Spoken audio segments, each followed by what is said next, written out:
예, 안녕하십니까. 여러분들의 백만장자입니다. 예, 사랑합니다, 여러분. 화요일, 예, 이제 오후로 넘어가고 있습니다, 여러분. 아니, 도대체 왜 이렇게 안 가는 거야? 딱 지금 제일, 좀 마음 심적으로 힘들어 하시는 분들이 누구냐면, 현대차와 삼성전자를 동시에 가지고 계신 분들.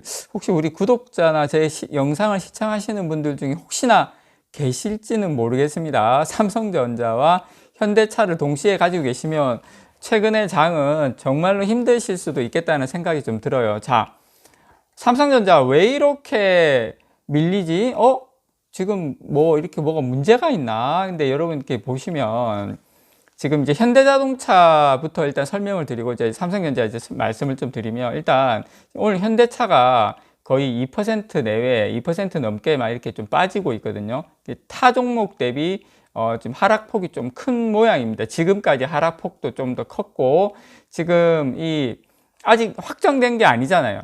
지금 러시아가 우크라이나를 침공하는 데 있어서 미국과 이제 협상이 지금 진행 중에 있는데, 이제 뭐, 그쪽에서는, 러시아에서는 나토 가입을 하지 않는다는 뭐 증명서를 내라, 어짜라 저짜라 하고 뭐 이렇게 서로 이제 줄다리기 하고 있고 한데, 아마 제가 생각할 때는 그게 맞다면 잘 해결되리라고 생각을 합니다. 이렇게 근데 지금 문제가 뭐냐면 어쨌든 항상 그런 게 있어요.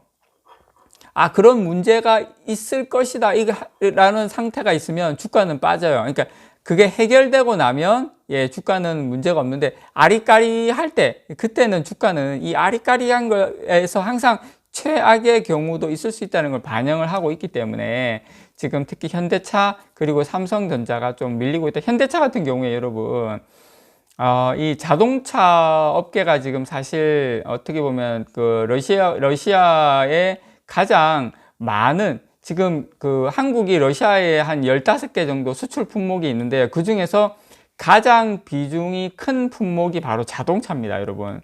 한 작년 기준으로 연간 한 3조 원 정도로 수출을 했다고 해요. 자동차 부품 같은 경우도 거의 뭐 한 14억 5천만 달러니까 여기도 거의 한 2조 조금 안 되게 이제 수출을 했는데, 그래서 지금 자동차와 관련 부품이 러시아 전체 수출에서 차지하는 비중이 한 30% 그리고 한 15% 그러니까 러시아의 수출에 차지하는 비중의 30%가 자동차고 15%가 자동차 부품이다. 그래서 관련 품목이 전체의 한 44%나 돼요. 그러니까 사실상 이 러시아 어떤 사태가 발생을 만약에 한다면, 우크라이나 침공이 발생을 한다면 가장 크게 손해를 보고 제재를 당할 지역은 어디냐면 바로 현대차다. 그래서 이제 현대차 같은 경우에는 사실 수출도 수출이지만 현지 공장이 있습니다.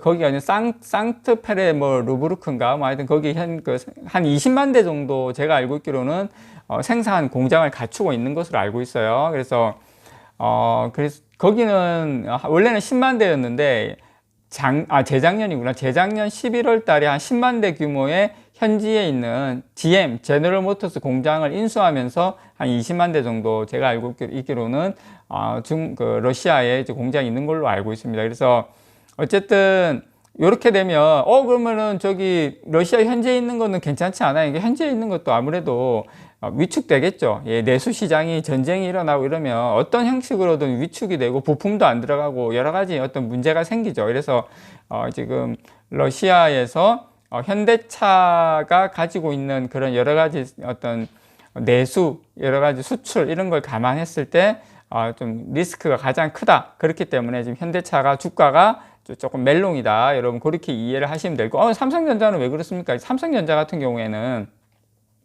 가전이 있어요, 여러분. 가전. 물론 LG전자도 있긴 한데 LG전자는 좀 상대적으로 조금 이제 약하고 이제 삼성전자가 이제 좀 강해요. 삼성전자 같은 경우에는 모스크바에 가전 공장을 운영 중에 있습니다. 자산 규모가 한 1조 2천억 정도 하고 있고, 연구개발 단지도 있고, 또 우크라이나의 판매 법인도 있어요. 삼성전자 같은 경우에는 그게 한 자산 기준으로 한 3천억 정도 돼요. 물론 삼성전자 전체 캐파에서는 그렇게 큰 건 아니지만 어쨌든 이 러시아하고 우크라이나에 거의 한 3조 원 정도의 삼성전자의 자산이 있다. 근데 여기서 중요한 것은 뭐 자산이야 어차피 뭐 전쟁이 끝나면은 크게 상관은 없지만 지금 미국이 우크라이나 침공에 대비해서 뭐 기술과 관련된 뭐 기술, 뭐 디자인 이런 적용된 제품 수출을 막는 방향을 지금 제재를 검토하고 있다 보니까 지금 삼성전자 입장에서는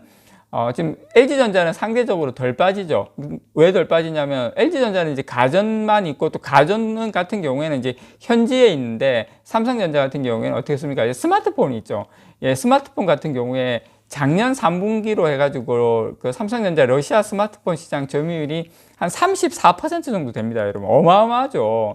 사실상 러시아 전체의 스마트폰 시장에서 1위가 삼성전자예요. 그러다 보니까 당연히 삼성전자 휴대폰에는 미국의 어떤 기술이 안 들어간 게 없죠. 뭐 하다못해 퀄컴을 그 AP만 하더라도 퀄컴 거 많이 쓰는데, 그러니까 지금 이런 문제가 걸려 있다 보니까 지금 삼성전자가 미장이 돌렸음에도 불구하고 아직까지 좀 힘을 못 쓰는, 그래서 아마 이런 부분이 조금 중장기적으로 해소가 돼야지 삼성전자 주가가 본격적으로, 그렇다 치면 지금 3월 달에 금리 인상도 있고 하기 때문에 아마 이런저런 이유로 조금 출렁거리다가 가지 않을까, 저는 그렇게 생각합니다. 지금 한국의 러시아 반도체 수출액은 한 7,400만 달러 정도 되거든요. 전체 수출 에서는 그렇게 많은 비중을 차지하는 건 아니에요. 반도체 같은 경우에는. 문제는 이제 가전하고 스마트폰 요 부분에 대해서 조금 이제 리스크가 있다. 만약에 여기가 중국이었다면 삼성전자 지금